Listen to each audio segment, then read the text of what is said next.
صل على سيدنا ومولانا محمد وعلى سيدنا علي وسيدتنا فاطمة وسيدتنا زينب وسيدنا حسن وسيدنا حسين وعلى آله وصحبه وبارك وسلم. اللهم صل على سيدنا ومولانا محمد صاحب التاج والمعراج والبراق والعلم دافع البلاء والوباء والقحط والمرض والألم اسمه مكتوب مرفوع مشفوع منقوش في اللوح والقلم سيد العرب والعجم اسمه مقدس معطر مطهر منور في البيت والحرم شمس الضحى بدر الدجى صدر العلا نور الهدى كهف الورى مصباح الظلم جميل الشيم شفيع الأمم صاحب الجود والكرم والله عاصمه وجبريل خادمه والبراك مركبه والمعراج سفره وفوق سدرة المنتهى مقامه وقاب قوسين مطلوبه والمطلوب مقصوده والمقصود موجود سيد المرسلين خاتم النبيين شفيع المذنبين أنيس الغريبين رحمة للعالمين راحة العاشقين مراد المشتاقين شمس العارفين سراج السالكين مصباح المكرمين محب الفكراء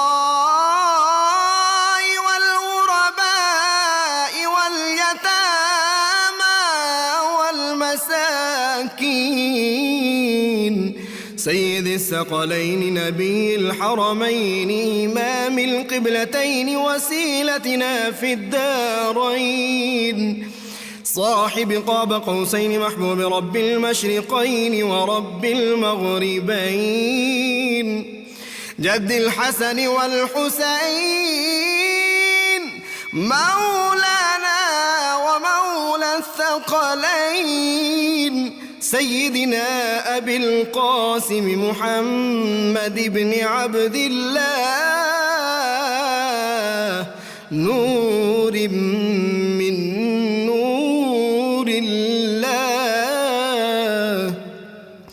يا أيها المشتاقون بنور جماله بلغ العلا بكماله كشف الدجى بجماله حصنت جميع خصاله صلوا عليه وآله وأصحابه وسلموا تسليما على آله وصحبه وبارك وسلم.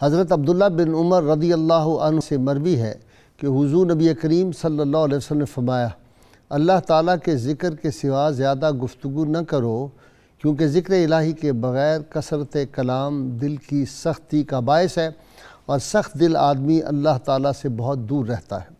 اسی طرح ایک اور روایت میں ہے، حضرت ابو ہریرہ رضی اللہ تعالیٰ عنہ بیان کرتے ہیں کہ حضور نبی کریم صلی اللہ علیہ وسلم نے فرمایا جو اللہ اور قیامت کے دن پر ایمان رکھتا ہے اسے چاہیے کہ منہ سے اچھی بات نکالے یا پھر خاموش رہے۔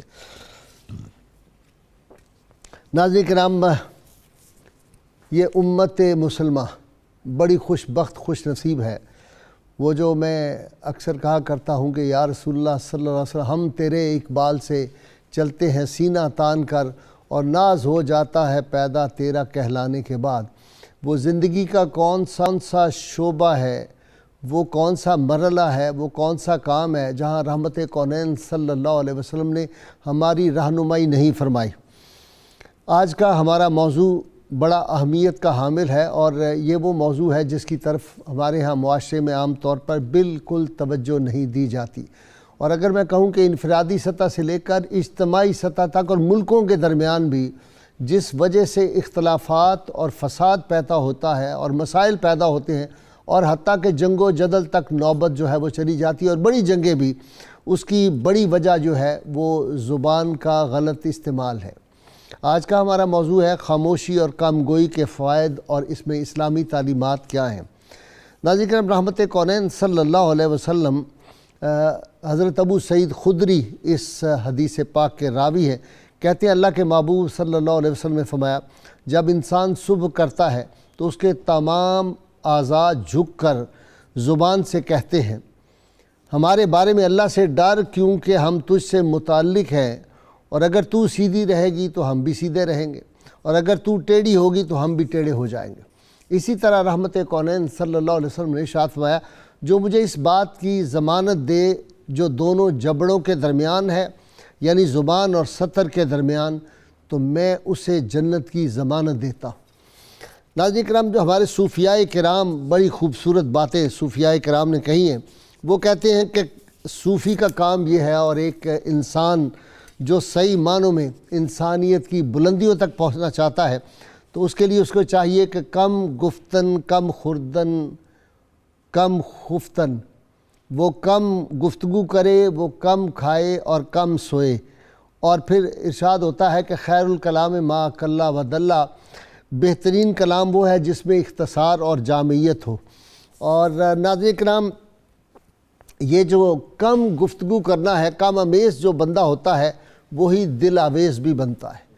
تو یہ جو گفتگو کا سلیقہ اور کرینہ رحمت کونین صلی اللہ علیہ وسلم نے ہمیں سکھایا، آپ دیکھیے سیرت پاک صلی اللہ علیہ وسلم کے مطالعہ سے ایک بات بڑی واضح ہوتی ہے، اور اہل علم جانتے ہیں کہ رحمت کونین صلی اللہ علیہ وسلم کا کوئی خطبہ اور گفتگو آپ اٹھا کے دیکھ لیں، سوائے ایک یا دو، ایک خطبہ وہ جو آپ نے زور کے وقت شروع کیا اور عشاء تک چلا، اور قیامت تک آنے والے سارے احوال آپ نے بیان کر دیے، اور اس کے بعد خطبہ حجۃ الوداع جو ہے، اس کے علاوہ کوئی خطبہ آپ کو 2 منٹ 5 منٹ سے زیادہ کا نہیں ملے گا، کم گفتگو، لیکن ایک ایک لفظ رحمت کونین جو تھا، ان کے ایک ایک لفظ مبارک، ان کی زبان سے جو الفاظ ادا ہوتے تھے، وہ ایک معنی کا کلزم اس میں چھپا ہوتا تھا، اور آج تک ساری کائنات کے لوگ جو ہیں وہ اسی سے رہنمائی حاصل کرتے ہیں۔ مسلمان تو ہے ہی ہیں، لیکن غیر مسلم نہ بھی مانے تو رحمت کونین صلی اللہ علیہ وسلم کے وہ جو ارشادات ہیں، آپ کو جہاں کوئی خیر کی بات ملے گی وہ اصل اس کی جو ہے وہ حضور صلی اللہ علیہ وسلم سے ہی ہوگی۔ اسی طرح شیخ سعدی نے بڑی خوبصورت بات فرمائی، انہیں فرمایا تا مرد سخن نہ گفتہ باشد، عیب و ہنرش نہ ہفتہ باشد۔ جب تک آدمی خاموش رہتا ہے اس وقت تک اس کے عیب و ہنر پوشیدہ رہتے ہیں۔ اور علامہ اقبال کی ایک بات مجھے بڑی خوبصورت لگتی ہے، میں اپنے ناظرین تک پہنچا۔ علامہ نے کہا تھا کہ ناز ہے طاقت گفتار پہ انسانوں کو، اور بات کرنے کا سلیقہ نہیں نادانوں کو۔ تو آج اس پہ ہم گفتگو کریں گے کہ زبان کی حفاظت، کم گوئی اور خاموشی جو ہے، اس کے کیا فوائد ہیں۔ اللہم صلی علی سیدنا و مولانا محمد وعلی سیدنا علي وسيدتنا فاطمة وسيدتنا زينب وسيدنا حسن وسيدنا حسين وعلى آله وصحبه وبارك وسلم. اللهم صل على سيدنا ومولانا محمد وعلى سيدنا علي وسيدتنا فاطمة وسيدتنا زينب وسيدنا حسن وسيدنا حسين وعلى آله وصحبه وبارك وسلم. جی خان صاحب. بسم اللہ الرحمن الرحیم. اللہم صلی علی محمد وعلی آل محمد وبارک وسلم. شکریہ محترم غازی صاحب.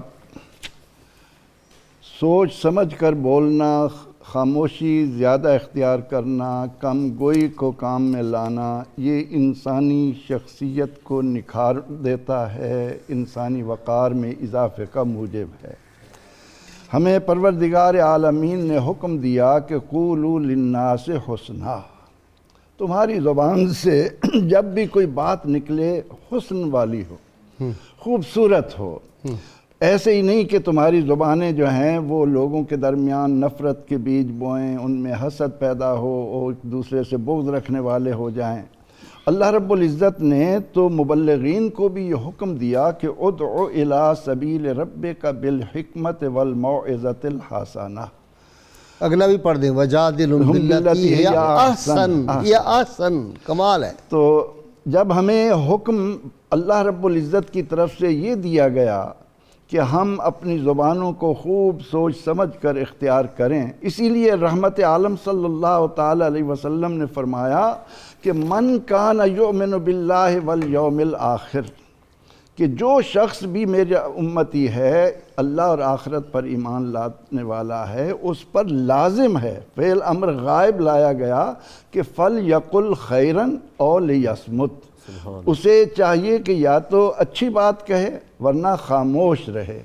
حضور نبی اکرم رحمت عالم صلی اللہ تعالی علیہ وسلم نے ہمیں اس حقیقت کی طرف بھی متوجہ کیا کہ کل قیامت کے دن اکثر لوگ حصائد السنتہم، اپنی زبانوں کے کانٹے کی بدولت اوندے منہ کر کے جہنم میں گرائے جائیں گے. اللہ اکبر. تو جب اللہ رب العزت نے ہمیں یہ فرمایا ہو کہ قول معروف خیر من صدقۃ یتبعھا اذی، قول معروف، یہ زبان میں کہا کرتا ہوں کہ پروردگار عالمین نے اپنے بندوں کو آنکھیں دو دیں، کان دو دیے، ہاتھ دو دیے، پاؤں دو دیے، لیکن زبان ایک دی اور وہ بھی دو تالوں کے ساتھ دی. ایک 32 دانتوں کا تالا ہے، ایک 2 ہونٹوں کا تالا ہے کہ ہم دیکھیں زیادہ، سنیں زیادہ، کام زیادہ کریں، چلیں پھریں زیادہ، لیکن اس زبان کو احتیاط سے استعمال میں لائیں. جی ڈاکٹر صاحب، المسلم من سلم المسلمون من لسانہ و یدہ.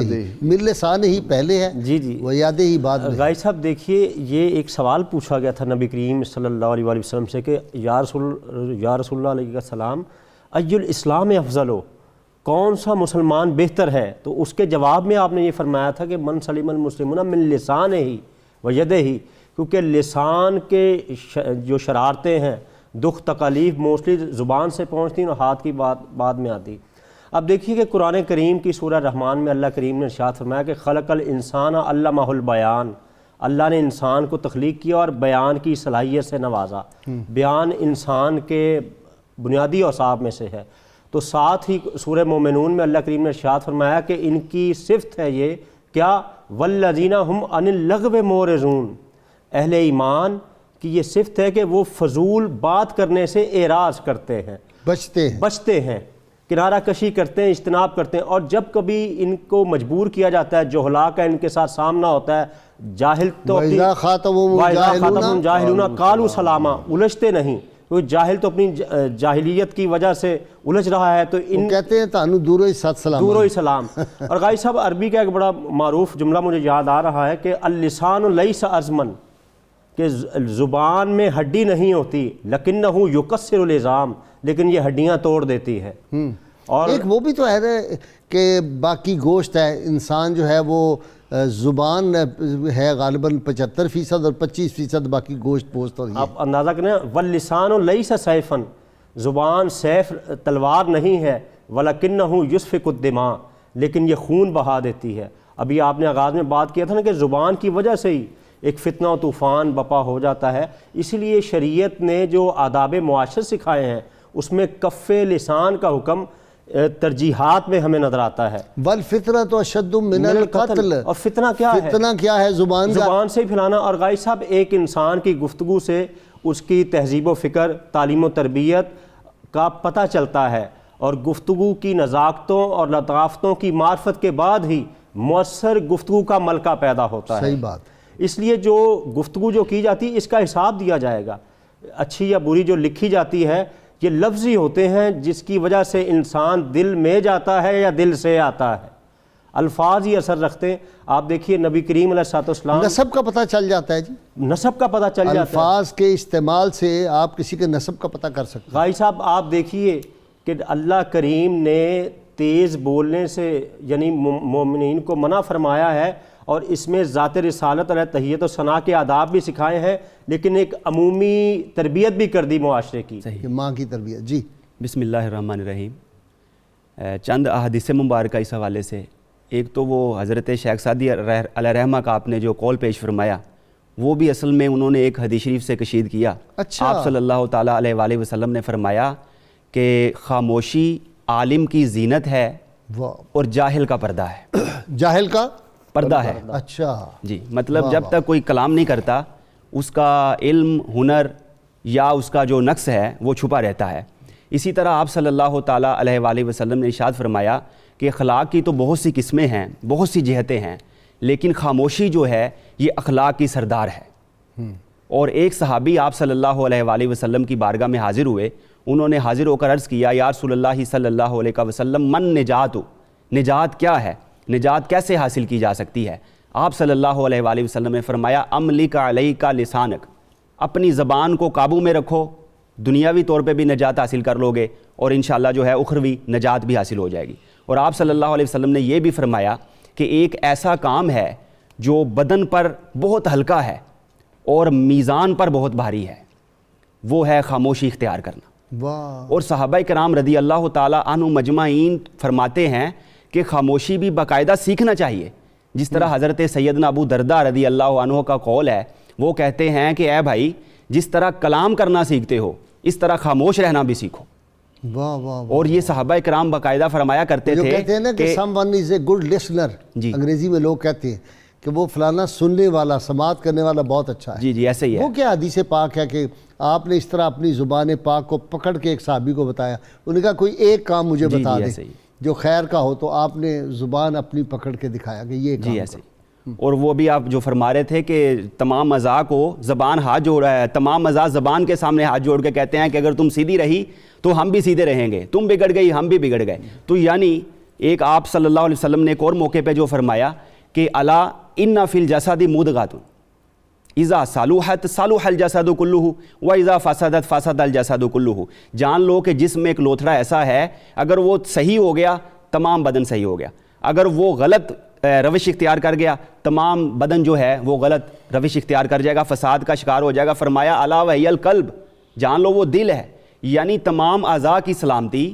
اور نجات اور فلاح کا دار و مدار دل پر ہے، اور دل کی نجات، فلاح اور دار و مدار کا زبان ہے جو اس کا دار و مدار ہے اور وہ زبان پر ہے، یعنی زبان کی اس قدر جو ہے زیادہ اہمیت ہے۔ اور اسی طرح حضرت معاذ بن جبل کا قول پیش کرنا چاہوں گا، وہ کہتے ہیں کہ ہمیں یہ چاہیے کہ ہم لوگوں سے کم باتیں کریں اور اللہ سے زیادہ باتیں کریں، تو اس طرح ہم کامیاب اور کامران ہو اس جائیں سے ادب بھی آ جائے گا۔ اچھا جی خان صاحب، کم بول دیکھیں نا، صحابہ کرام کو جو آپ صلی اللہ علیہ وسلم نے تربیت دے کے بھیجا، حضرت مصعب بن عمیر کی جو تھی تبلیغ، وہ کہتے اتنی شیریں کلام تھے وہ کہ جو ان کی محفل میں آ جاتا تھا اس کے بعد وہ اپنا دائرہ اسلام میں داخل ہو جاتا. میٹھی گفتگو انسان کو وقار عزت بھی دیتی ہے اور سننے والے پر اثر بھی کرتی ہے. اسی لیے پروردگار عالمین نے ہمیں اس حقیقت سے ان کلمات کے ساتھ آگاہ کیا کہ ما یلفظ من قول الا لدیہ رقیب عتید، کہ تم زبان سے جو لفظ بھی نکالتے ہو اللہ نے اس پر نگران مقرر کر رکھا ہے. حضرت لقمان سے پوچھا گیا کہ آپ نے حکمت و دانائی کہاں سے سیکھی؟ تو وہ فرماتے ہیں کہ میں نے یہ بصارت سے محروم افراد سے میں نے دانائی سیکھی ہے. کہ ایک شخص جو بصارت سے محروم ہے وہ اس وقت تک قدم نہیں اٹھاتا جب تک کہ وہ آگے محسوس نہیں کر لیتا کہ کوئی رکاوٹ نہیں، کوئی گڑھا نہیں. اس سے میں نے یہ سیکھا کہ جب تک میں بولنے سے پہلے یہ تصور نہ کر لوں کہ اس کے کیا نتائج مرتب ہو سکتے ہیں، اس وقت تک میں لفظ زبان پر نہیں لاتا. اس لیے لوگوں نے مجھے حکیم کہنا شروع کر دیا. خان صاحب حضرت ایک ایمان افروز آپ کو واقعہ سناؤں، یہ 2 برس پہلے کا ہے. قدمین پاک میں آپ کو پتہ ہے رسول اللہ صلی اللہ علیہ وسلم کے غلام اور عشاق زیادہ قدمین پاک میں تو بیٹھتا ہی وہیں ہوں ہمیشہ. تو وہاں وہ جو ہوتے ہیں وہ کھڑے ہوئے متوع، آپ کو پتہ ہے وہ اعتراض کرتے ہیں، منہ اس طرف نہ کرو، روضہ انور کی طرف سیدھے ہو جاؤ گا. تو وہ ایک تھا وہ ہر ایک کو کہتا ہے شش شش، یعنی ادھر کرو منہ سیدھا، روضہ انور کی طرف نہ کرو. تو ایک آدمی کھڑا ہوا، سادہ سا آدمی تھا. اس نے کہا کہ مولوی صاحب کرامن کاتبین جو آدمی کی ہر حرکت ہے اس کو لکھتے ہیں؟ انہوں نے کہا لکھتے ہیں. کہنا قیامت میں کرامن کاتبین جب تمہاری فہرست پیش کریں گے اس میں کچھ نہیں ہوگا سوائے شی کے. اس نے اسی وقت اپنے گھر گیا، استعفیٰ دیا اور وہاں سے چلا گیا. اس نے کہا میرا یہ نامہ اعمال ہوگا. اس نے کہا تمہارا یہی نامہ شی لکھا ہوگا ہر جگہ. حضرت ربیع بن خیثم رضی اللہ تعالیٰ عنہ ایک بہت بڑے نیک بندے گزرے ہیں.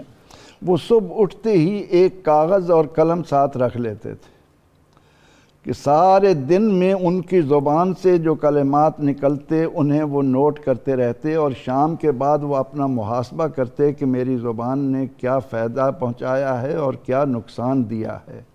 میری نظر سے تو یہ بھی مطالعے میں گزرا ہے کہ ایک ایسا موقع آیا کہ سیدنا صدیق اکبر رضی اللہ عنہ نے اپنی زبان کی حفاظت کے لیے ایک مرتبہ پتھر اپنے منہ میں رکھ لیا اللہ کہ حرکت نہ کرے. اللہ. اور ہم بلا سوچے سمجھے بزرگوں نے، حضرت لقمان نے بہت عمدہ بات کہی کہ خاموشی حکمت ہے، لیکن بہت کم لوگ اس پر کاربند ہیں. یہ ایک ایسی عبادت ہے جس پر مشقت نہیں، یہ ایک ایسا زینت ہے جس کو زیور کی ضرورت ہی نہیں، یہ ایک ایسا قلعہ ہے جس کی کوئی دیوار کی ضرورت نہیں ہے، یہ وہ بادشاہ ہے جس کو ہیبت کی ضرورت نہیں ہے. تو انسان اگر اپنی زندگی میں اپنی زبان کی حفاظت کرنے والا بن جائے، وہ جو حدیث پاک آپ فرما رہے تھے، حضور علیہ السلام نے زبان کو پکڑ کر اس سے یہ فرمایا کفّ لسانک کفّ لسانک، بار بار تلقین کی کہ اپنی زبان کو ہوش سے سنبھال کر اس کو رکھ. حضرت امام حسن بصری رحمۃ اللہ علیہ فرمایا کرتے تھے کہ جو انسان عقل والا ہے اس کی زبان اس کے دل کے پیچھے ہے، واہ واہ واہ واہ. اور جو اس سے خالی ہے اس کا دل پیچھے ہے، زبان آگے ہے. اللهم صل على سيدنا ومولانا محمد وعلى سيدنا علي وسيدتنا فاطمة وسيدتنا زينب وسيدنا حسن وسيدنا حسين وعلى آله وصحبه وبارك وسلم. اللهم صل على سيدنا ومولانا محمد وعلى سيدنا علي وسيدتنا فاطمة وسيدتنا زينب وسيدنا حسن وسيدنا حسين وعلى آله وصحبه وبارك وسلم غالب نے نہیں کے لیے کہا کہ گرمی صحیح کلام میں لیکن نہ اس قدر کی جس سے بات اس نے شکایت ضرور کی. جی خان صاحب. نبی اکرم رحمت عالم صلی اللہ علیہ وسلم نے ہمارے لیے راہوں کا تعین فرما دیا ہے. آپ فرماتے ہیں کہ من رعا منکم منکرن فلیغیرہ بیدہ. سبحان اللہ. کیا انسان پر مومن پر لازم ہے کہ جب اس کو کوئی خلاف شرع بات ہوتی نظر آئے تو اسے طاقت سے روکے؟ اور اگر علم یستطع اس کی ہمت نہیں ہے فبلسانہ، تو پھر اس وقت زبان کو کام میں لانا ہے، لیکن وہ بھی حکمت و دانائی کے ساتھ.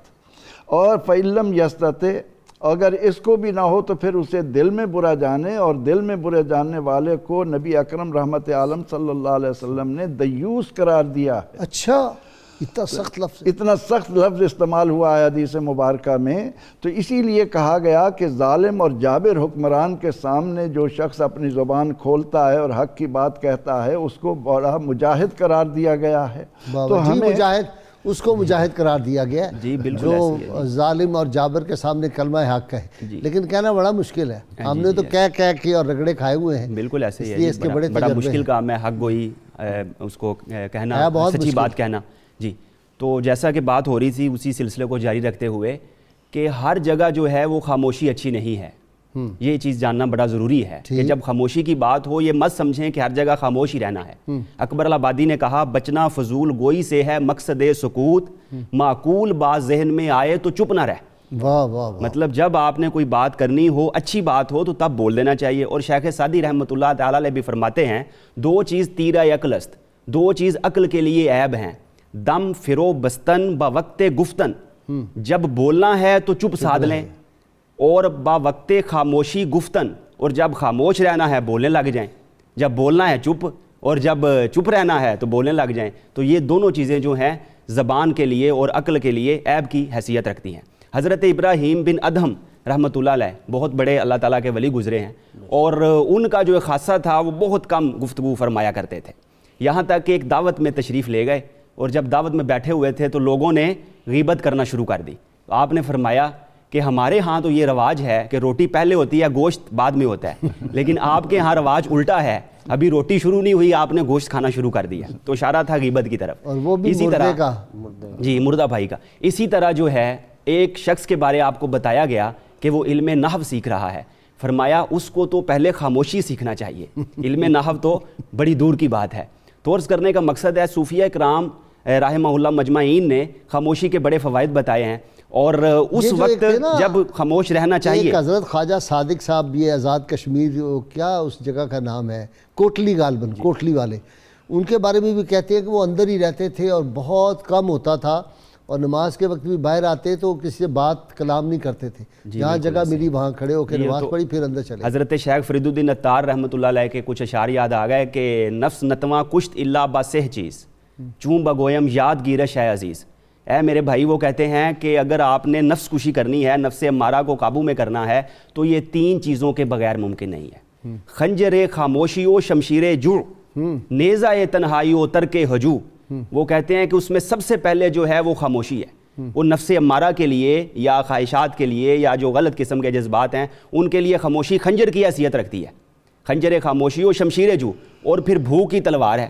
اور نیزہ تنہائی و ترک ہجو، اور پھر تنہائی اس کے لیے نفس کے لیے نیزے کی حیثیت رکھتی ہے. اور تنہائی ایسی نہ ہو کہ انسان اس میں سویا رہے. کہتے ہیں ترک ہجو کہ اس میں سونے کو بھی ترک کر دیا جائے اور بیدار رہ کے اللہ تعالیٰ کا ذکر کیا جائے. تو یہ تین چیزیں جو ہیں اس میں سب سے اولین جو خاموشی ہے. جی غائب صاحب کرے تو بات کرے تو پھر حکمت کی. اچھا رحمت کونین صلی اللہ علیہ وسلم جب گفتگو فرماتے تھے، جتنی بھی آپ پڑھ لیں احادیث اور سیرت کی کتابیں، تو وہ یوں لگتا تھا جیسے کانوں کے راستے شہد ٹپکایا جا رہا ہے. غائب صاحب یعنی لوگوں کے اندر ایک تشفی، ایک تسلی اور ایک قلبی راحت کا سامان، اور وہ الفاظ سنتے جاتے تھے، اس کے ساتھ ساتھ اندر تبدیلی واقع ہوتی جاتی. سماعتوں کو جو کیف ملتا تھا وہ جن کو ملا ہے انہی کا حصہ تھا. ایک ایک لفظ شمار کیا جا سکتا تھا، ایک شائستہ شگفتہ کیسی عجیب اور بات ہے کہ دھیما ایک ایک انداز. لفظ شمار ہو جائے. اتنا آپ دیکھیے افصاح العرب ہے، لیکن پیچھے بیٹھے لوگ کہتے تھے حضور رائے نا، وہ جو اس کا شان نزول بھی ذرا دوبارہ نظر کرم فرمائیے، شفقت فرمائیے، اور یہ شور و شغب سے پاک بالکل کہہ لیں کہ کلام بھی ایسا دور حاضر کا یہ جو شور ہے اور چیخنا اور چنگھاڑنا اور وہ سمجھ نہیں آتی. اچھا پتہ نہیں وہ موصوف اللہ معاف کرے گالیاں نکال رہے ہوتے ہیں اور سامنے نعرے لگ رہے ہوتے ہیں، یعنی جیسے بولنے والے اور جو سننے والے وہ اس سے بھی بالا قسم کے لوگ نظر آتے ہیں. صحیح بات. تو نبی کریم علیہ الصلوۃ والسلام نے اپنے صحابہ کی جو تربیت کی تھی کہ ہر جگہ چپ نہیں رہنا، اس میں مثال طور پر اگر دشمن کوئی بات کر رہا ہے تو اس کو اسی زبان میں جواب دینا ہے. جیسے غزوہ احد میں سیدنا عمر فاروق کو کہا کہ ابو سفیان کو جواب دو، حضرت حسان بن ثابت کو کہا کہ کفار کو جو دشمنان دین ہیں ان کو جواب دو. پھر اسی طریقے سے اگر کوئی اچھے اشعار پڑھ رہے ہوتے صحابہ کرام، نبی کریم ان کی حوصلہ افزائی فرماتے. تو یہ ہمیں ملتا ہے، یہ قطعاً نہیں ایسی بات کہ بالکل ہی چپ کا روزہ رکھ لیا جائے اور خلوت نشینی اختیار کر لی جائے. خاموشی کی فضیلت ہے، لیکن جہاں حکمت پر مبنی آپ کا چپ کے روزے کا اسلام میں کوئی کنسیپٹ نہیں ہے جی. اور جہاں حکمت پر مبنی بات آپ کہنا چاہتے ہیں، اصلاح کا موقع ہے آپ کے پاس، آپ نہیں کر رہے تو کہیں آپ گناہ گار نہ ہو جائیں اللہ کی بارگاہ میں. غازی صاحب ایک میں عرض کرتا چلوں، گفتگو کی ایک جہد چاپلوسی بھی ہے، خوشامد ہے، دروغ کو فروغ دینا ہے، جو عصری معاشرے میں ہمیں بہت زیادہ نظر آتا ہے. نہیں، جہاں مفاد ہوتا ہے وہاں چاپلوسی، چاہے ایمان جا رہا ہو، استغفر اللہ، اگر کوئی دین کی بات، دین کے خلاف بھی بات ہو رہی ہے تو خوش کرنے کے لیے سامنے کو، اور اس کے جہاں مفاد ہو، جہاں مفاد نہیں ہے وہاں دین بہت تیز آ جاتا ہے. دیکھیے یہ منافقت ہی ہے نا. عموماً حکمرانوں کے گرد جو ٹولہ ہے خوش آمدی ٹولہ ہوتا ہے، سب صحیح کی رٹ لگاتا ہے اور نتیجہ آپ کے سامنے ہے. اور عموماً ملازمین باس کے کی خوش آمد کرتے ہیں اپنے ناجائز مفادات کروں مدح اہل دول رضا، پڑے اس بلا میں میری بلا، میں گدا ہوں اپنے کریم کا، میرا دین پارا انا نہیں. یہ دیکھ لیں کہ یہ ہمارے معاشرے میں بھی ہے، دروغ کو فروغ دیا جا رہا ہے، خلاف واقعہ خلاف حقیقت جو باتیں ہیں وہ کر کے اپنے ذاتی تھوڑے سے فائدے کے لیے ملت کا عظیم نقصان کیا جاتا ہے. اور ایسی رپورٹس دی جاتی ہیں جو عوامی مفادات کے خلاف ہوتی ہیں اور اس سے اپنے مفادات لے لیے جاتے ہیں. یہ کیا جب زبانی سے آپ نے کسی کو تو بہلا پھسلا لیا، لیکن رب کی بارگاہ میں کیا جواب دیا جائے گا؟ جی شیخ سعدی رحمۃ اللہ علیہ نے ایک لکھا کہ جراحات اللسان لیس لہا التیام، سبحان اللہ، کہ زبان کے زخم وہ ہیں جو کبھی بھر ہی نہیں سکتے. آپ کا تو یہ شعبہ ہے، آج ہماری کچہریاں جو بھری پڑی ہیں، وہاں جا کر اگر آپ ان کی تہہ میں پہنچنے کی کوشش کریں تو آپ کو پتہ چلے گا کہ بات اتنی شروع ہوئی تھی کہ ایک بچے نے دوسرے بچے کو گالی دی اور وہاں سے وہ چنگاری اٹھی اور بڑھتے بڑھتے اتنی دشمنی تک آئی کہ کئی قتل ہو جاتے ہیں. تو فاروق اعظم رضی اللہ عنہ نے ایک نوجوان کو مخاطب کرتے ہوئے فرمایا کہ اگر تم اپنی جوانی کو ہر طرح کے شر سے پاک رکھنا چاہتے ہو، یہ تمہاری خواہش ہو کہ تمہاری جوانی بڑی خوبصورت ہو، تو اپنے آپ کو ایک تو زبان کے شر سے محفوظ رکھو، ایک سطر کے شر سے محفوظ رکھو، اور ایک پیٹ کے شر سے محفوظ رکھو. اللہ کس قدر حکمت بھری باتیں ہیں. حضور داتا گنج بخش رحمۃ اللہ علیہ کشف المحجوب میں لکھتے ہیں، فرماتے ہیں کہ کلام جو ہے وہ شراب کی مانند ہے، یہ عقل کو مست کرتی ہے. جب انسان بات کرنے لگتا ہے، اس کے پینے پلانے میں مبتلا ہو جاتا ہے تو پھر اس کو کوئی سٹاپ نہیں آتا کہ وہ رکے. وہ کہتا ہے کہ بس یہ چاہے فضولیات ہیں وہ لگے رہتے ہیں. حضرت لقمان نے اپنے ایک حبشی غلام کو بکری دی، فرمایا کہ جاؤ اس کو ذبح کرو اور اس کے گوشت کے بہترین 2 حصے میرے پاس لے آؤ. وہ گیا اور اس نے اس بکری کو ذبح کیا اور اس کے بعد اس کے جسم میں سے ایک دل اور ایک زبان یہ غلام لے کر آیا اور کہنے لگا کہ یا حضرت مجھے تو اس کے جسم میں یہ 2 چیزیں بڑی اچھی لگی ہیں، یہ اچھی ہوں تو سارا کچھ اچھا ہے، اور اگر ان میں بگاڑ آ جائے، یہ 2 خراب ہو جائیں تو پھر معاشرہ سدھرتا ہی نہیں ہے. ہاں وہ ہے جی عربی کا شعر جس کا مفہوم اس وقت الفاظ بھی مجھے آ رہے کہ انسان کا جو ہے اصل انسان وہ اس کی زبان ہے، باقی تو اس کے علاوہ جو کچھ ہے وہ گوشت ہے یا ہڈیاں ہیں یا خون ہے. اس میں کوئی شک نہیں کہ اصل انسان جو ہے وہ زبان کا ہے. زبان کی بدولت ہی انسان کے وجود کی عزت ہوتی ہے، زبان کی وجہ سے ہی ہم بربادی لیتے ہیں. آج اگر ہم اپنی معاشرتی زندگی میں اس بات کو فروغ دیں کہ بلا ضرورت بولنے سے گریز کریں اور اس بات کا خیال رکھیں کہ جو بات میری زبان سے نکل رہی ہے اس کا مجھے اور سننے والے کو کوئی فائدہ بھی ہے یا نہیں. احیاء العلوم میں امام غزالی رحمۃ اللہ علیہ نے فرمایا کہ گفتگو 4 قسم کی ہوتی ہے. ایک وہ گفتگو ہوتی ہے جس میں فائدہ ہی فائدہ ہوتا ہے، ایک وہ گفتگو ہوتی ہے جس میں نقصان ہی نقصان ہے، ایک وہ گفتگو ہے جس میں فائدہ زیادہ ہے نقصان کم ہے، ایک وہ گفتگو ہے کہ جس میں نقصان زیادہ ہے فائدہ کم ہے. تو یہ فیصلہ ہمیں کرنا ہے کہ ہم کس راہ پر چل رہے ہیں. ہماری زبان سے اگر ایسی بات نکلتی ہے جس سے سننے والے کو راحت ملتی ہے تو وہ بھی ہمارے لیے صدقہ جاریہ کی حیثیت اختیار کرتی ہے. اللہم صلی علی سیدنا و مولانا محمد وعلی سیدنا علی و سیدتنا فاطمہ و سیدتنا زینب و سیدنا حسن و سیدنا حسین وعلى آله وصحبه وبارك وسلم.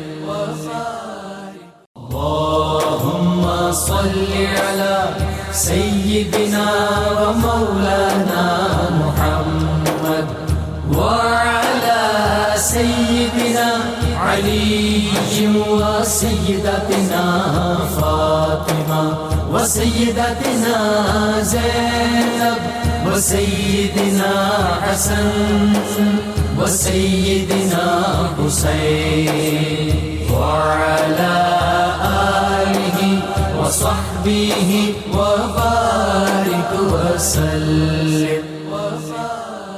دل کی خاموشی کا بھی صوفیاء نے ذکر کیا ہے کہ ایک زبان کی خاموشی ایک دل کی. تو انہوں نے کہا جی دل کی خاموشی کیا ہے؟ انہوں نے کہا دل کو برے خیالات سے بچا کے رکھنا. بہت اچھا. کہ دل میں بھی تو بندہ باتیں کرتا ہے نا کہ فلاں بات دل میں ہے، دل میں ہی بغض آتا ہے، دل میں اناد آتا ہے، دل میں ہی غلط خواہشات پیدا ہوتی ہیں. تو وہ کہتے ہیں دل کی خاموشی جو ہے وہ بھی بڑی ضروری ہے اور اس سے بچنے کا طریقہ یہ ہے کہ ہر وقت اللہ اللہ کہتا رہے تو اس سے بچ جائے گا. دل کا جو ہے وہ رخ جو ہے وہ اللہ اور اس کے رسول کی یاد کی طرف کیا جائے. تو جب انسان باتیں کرتا ہے تو اس کی وجہ سے اس کو بہت سے جتنی زیادہ باتیں کرتا ہے اتنے ہی اس کو بعض اوقات نقصانات کا سامنا کرنا پڑتا ہے. معاشرہ جو ہے اس میں بد امنی پھیلتی ہے، بے چینی پھیلتی ہے، اور جب بات کرتا ہے کسی پہ بعض اوقات طنز کر دیتا ہے، کسی کا کوئی ایسا مذاق اڑاتا ہے جس سے دل آزاری ہو جاتی ہے، یا وہ جو ہے وہ غیبت جو ہے وہ شروع کر دیتا ہے. اور اس حوالے سے کیونکہ زبان کے ذریعے بہت زیادہ جو گفتگو کے ذریعے غیبت کی جاتی ہے، تو اس حوالے سے حضرت امام حسن بصری رحمہ اللہ کا ایک واقعہ ذہن میں آ گیا. وہ کہتے ہیں کہ کسی نے ان کے پاس آ کے، حضرت امام حسن بصری کے پاس آ کے کسی نے کہا کہ فلاں شخص نے آپ کی غیبت کی ہے. تو امام حسن بصری نے اس شخص کے ہاتھ اشرفیوں کی ایک تھیلی بھیجی. آپ نے فرمایا یہ اس کو جا کے دے دو جس نے میری غیبت کی ہے. تو جانے والے نے کہا ایسا کیوں؟ فرمایا اس لیے کہ اس نے مجھے نیکیوں کا تحفہ بھیجا ہے، میں اس کو جو ہے اشرفیوں کا تحفہ بھیج رہا ہوں. اسی طرح حضرت عبداللہ ابن مبارک کا قول ہے، وہ کہتے ہیں کہ جب انسان غلط بولتا ہے اور خاص طور پر کسی کی غیبت کرتا ہے تو اس کی جو نیکیاں ہیں یہ دوسرے کے اکاؤنٹ میں ٹرانسفر ہو جاتی ہیں. تو فرمایا اگر میں کسی کی غیبت کرتا تو میں اپنی والدہ کی غیبت کرتا، کیونکہ وہ زیادہ اس چیز کی حقدار ہیں کہ میری نیکیاں ان کے اکاؤنٹ میں جو ہیں وہ ٹرانسفر ہو جائیں. جنید بغدادی تو مٹھائی بھجوا دیتے تھے جو ان کی غیبت کرتا تھا. حضرت حسن بصری کا واقعہ بھی اس حوالے سے وہ مٹھائی بھجوا دیتے تھے کہ بھئی یہ لے لو، تم نے مجھے اپنی نیکیاں عطا کی. اچھا اس پہ اگر یقین آ جائے نا کہ میری نیکیاں، میرا جو ہے نیک اعمال وہ دوسرے کے کھاتے میں جا رہے تو کبھی نہ کوئی کرے. یقین نہیں. قیامت والے دن تو دوسرے کی برائیاں بھی اس پہ ڈال دی جائیں گی جس نے کسی کا حق مارا ہوگا یا غیبت کی ہوگی یا گالم گلوچ کی ہوگی. علماء لکھتے ہیں کہ امام شبلی رحمۃ اللہ علیہ بغداد کے ایک بازار میں جا رہے تھے تو پیچھے سے ایک شخص آ رہا تھا تو اس نے یہ کلمہ کہا کہ السکوت خیر من الکلام، گفتگو کرنے سے خاموش رہنا بہتر ہے. امام حضرت شبلی رحمۃ اللہ علیہ فرمانے لگے، اس کی طرف متوجہ ہوئے کہ فرمایا کہ تیرے لیے خاموش رہنا کلام کرنے سے بہتر ہے، لیکن میرے لیے بولنا خاموش رہنے سے بہتر ہے کہ کلام ہی جو ہے، میری گفتگو جو ہے اس میں علم اور حلم ہے۔ تو جہاں علم اور حلم بانٹے جائیں وہ تو گفتگو ہونی چاہیے، لیکن ایسی فضولیات سے جس کی وجہ سے سننے والے کی سماعت پر بھی بوجھ پڑے اور آپس میں نفرتیں پیدا ہوں، تو نبی اکرم رحمت عالم صلی اللہ تعالی علیہ وسلم کا ارشاد ہے کہ میری امت کے بدترین لوگ وہ ہیں جو بہت باتیں کرتے ہیں، بے تکان بولتے ہیں اور بے پناہ باتیں بناتے چلے جاتے ہیں، اور بہترین لوگ وہ ہیں جن کے اخلاق عمدہ ہیں۔ تو حضور نبی اکرم رحمت عالم صلی اللہ تعالی علیہ وسلم نے ہمیں یہ بھی فرمایا کہ فضول باتیں کرنے میں کوئی خیر نہیں ہے۔ تو جب انسان کو اللہ تعالیٰ نے اشرف المخلوقات بنایا ہے، جیسے کہا جاتا ہے نا کہ گر قوت نیکی نداری بد مکن، اگر آپ کسی کے ساتھ بھلائی نہیں کر سکتے تو برائی تو نہ کریں، اگر آپ اپنی زبان سے کوئی اچھا کلمہ کسی تک پہنچا نہیں سکتے تو کم از کم ایسی بات تو نہ کہیں کہ جس کی وجہ سے سننے والوں کو، کیونکہ ہم یہ بات جانتے ہیں کہ جو بات زبان سے نکل گئی اس کو واپس لانا ممکن نہیں، جو تیر کمان سے نکل گیا اس کو کوئی آدمی کتنی بھی قوت کرے کہ واپس لائے، اسی لیے کہا گیا کہ پہلے تولو بعد میں بولو۔ تو یہ جو ہمیں بچپن میں شروع میں یہ چیز پڑھائی جاتی ہے اس کا عملی مظاہرہ بھی ہمیں ہونا چاہیے۔ اور ابھی ہم باتیں کر رہے تھے کہ یہ قوم ماڈل چاہتی ہے، نمونہ چاہتی ہے، اور نمونہ اس میں اہل علم کو بننا ہے، اور اگر اہل علم کی زبانیں قابو میں نہ ہوں اور خنجر کی طرح لوگوں کے اندر اس طرح سے اثر انداز ہو رہی ہوں کہ ملت کو بانٹا جا رہا ہو، ہر مسجد سے ایسی آواز اٹھ رہی ہو کہ جس سے انتشار اور افتراق کو ہم فروغ دے رہے ہوں، تو ہم کون سے دین کی خدمت کر رہے ہیں؟ ہم تو یہ دیکھتے ہیں کہ موسیٰ علیہ السلام جب آ کر صاحب اسوہ کاملہ تو ذات مصطفیٰ صلی اللہ علیہ وسلم، اب یہ فتنے تو دور حاضر کے ہیں، یہ شروع ہو گئے اور لوگوں کو اس سے ہٹایا جا رہا ہے کہ رحمت کونین صلی اللہ علیہ وسلم کی جو ذات پاک ہے وہ اسوہ کاملہ نہیں ہے، اس کی بجائے فلاں شخصیت ہے، فلاں شخصیت۔ پوری کائنات میں اسوہ کاملہ صرف ذات مصطفیٰ صلی اللہ علیہ وسلم، ہر بات پہ آپ نے وہاں سے رہنمائی دی۔ خلاف پیمبر کسے راہ گزید، واہ واہ واہ، ہرگز بمنزل نہ خواہد رسید۔ منزل مل ہی نہیں سکتی جب تک کہ ہم پیغمبر رحمت صلی اللہ تعالی علیہ وسلم کے طریقے کو اختیار کرتے ہوئے آگے نہ چلتے۔ غیر صاحب بزرگان دین کال سے حال کی طرف لاتے ہیں۔ ایک بزرگ کے پاس ان کا ایک مرید جو تیار ہو گیا، کہنے لگا حضرت میں دعوت و تبلیغ کے لیے جانا چاہتا ہوں، نصیحت فرمائیں۔ فرمایا کوشش کرنا تمہیں زبان سے کچھ کہنے کی نوبت پیش نہ آئے، تمہارا کردار ہی دعوت دین کا ابلاغ کر رہا ہو۔ اور غائب صاحب لوگ آنکھوں سے بنتے ہیں، کانوں سے نہیں بنتے۔ جی آخر میں یہی کہنا چاہوں گا کہ جو آپ صلی اللہ علیہ وسلم کا ارشاد ہے من حسن اسلام المرء ترکہ ما لا یعنیہ، اسلام کا، انسان کے اسلام کا حسن یہ ہے کہ جو لا یعنی ہے اس کو چھوڑ دے۔ ہمیں دیکھنا چاہیے کہ کتنی لا یعنی اور فضول باتیں ہم کرتے ہیں، ان کو چھوڑ دینا چاہیے اور کارآمد گفتگو کرنی چاہیے۔ بہت شکریہ ناظرین کرام، کتاب الشفا سے نسخے کا وقت ہو گیا۔ جی زبان کی حفاظت کا یہ عمل ہے، جو شخص اپنی زبان پر قابو نہ رکھ سکتا ہو تو وہ مٹی کے کورے پیالے پر اللہ تعالیٰ کے اسم گرامی یا حمید و 90 بار پڑھ کر دم کرے اور 41 دن تک اس میں پانی پیتا رہے، انشاءاللہ بد کلامی سے محفوظ رہے گا۔ شرط یہ ہے اول و آخر 11 مرتبہ کوئی بھی درود پاک جو آتا وہ ضرور پڑھیں۔ سیدنا ابوبکر صدیق رضی اللہ تعالیٰ عنہ کو، جن کا یہ عشرہ مبارک بھی ہم منا رہے ہیں، وہ ارشاد فرماتے ہیں، اور اس کو داتا گنج بخش علی حجویری رحمۃ اللہ علیہ نے لکھا ہے کہ برے ہم نشین سے گوشہ نشینی بہتر ہے۔ اللہم صلی علی سیدنا و مولانا محمد وعلی سیدنا علی و سیدتنا فاطمہ و سیدتنا زینب و سیدنا حسن و سیدنا حسین وعلی آلہ و صحبہ و بارک وسلم۔